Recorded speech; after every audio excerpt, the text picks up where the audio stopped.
আসসালামু আলাইকুম বন্ধুরা। আজকে তৈরি করে দেখাচ্ছি ভীষণ মজার বাঁধাকপির পাকোড়া, যেটা উপর থেকে ক্রিস্পি হবে আর ভিতর থেকে ভীষণই সফট। এর জন্য প্রথমে একটা বড় বাঁধাকপির 1/4 ভাগ নিয়েছি, আর হাফ চামচের থেকে কিছুটা কম লবণ দিয়ে এটাকে ভালো করে মেখে নিব। তাতে বাঁধাকপির যে পানিটা থাকে সেটা বের হয়ে আসবে।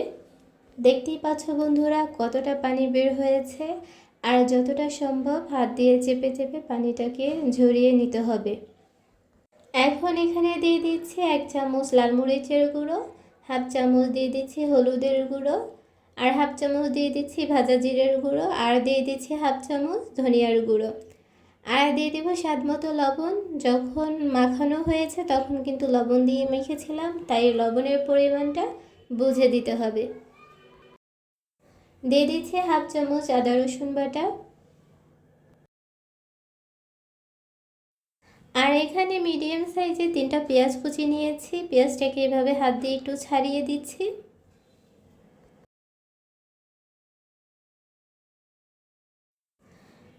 আর দিয়ে দিচ্ছি কাঁচামরিচ কুচি।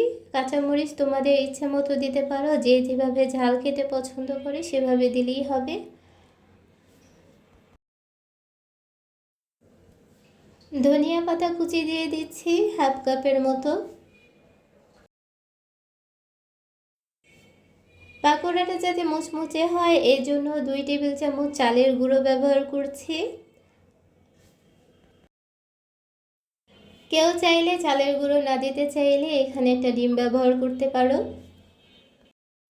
আর দিয়ে দিচ্ছি 3 টেবিল চামচ বেসন। এখন সব কয়টা উপকরণ একসাথে ভালো করে মিশিয়ে নিব।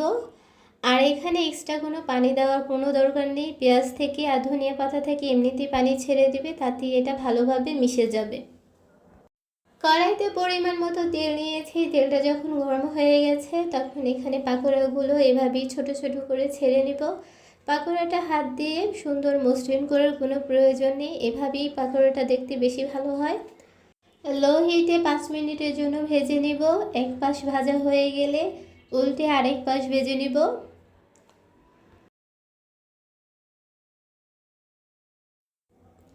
ভাজা হয়ে গেলে যেরকম একটা সুন্দর কালার চলে আসবে তার সাথে সাথে সুন্দর একটা স্মেলও আসবে।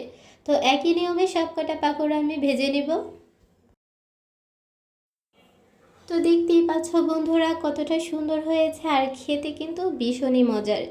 এই সিজনে সব সময় বাঁধাকপি বাজারে আর খুব অল্প দামে পাওয়া যায়, তাই ঝটপট সন্ধ্যার নাস্তায় এরকম পাকোড়া হলে আর কি চাই। এটা যতটা সহজ উপায়ে তৈরি করা যায় আর খেতেও কিন্তু ভীষণ মজার হয়। ছোট থেকে বড় সকলেই এই পাকোড়াটা খেতে ভীষণই পছন্দ করে। কেউ চায়ের সাথে খেতে পারো, চাইলে এটা টমেটো সস কিংবা মেয়োনিজের সাথেও খেতে পারো। রেসিপিটি ভালো লাগলে অবশ্যই একবার ট্রাই করে দেখবে।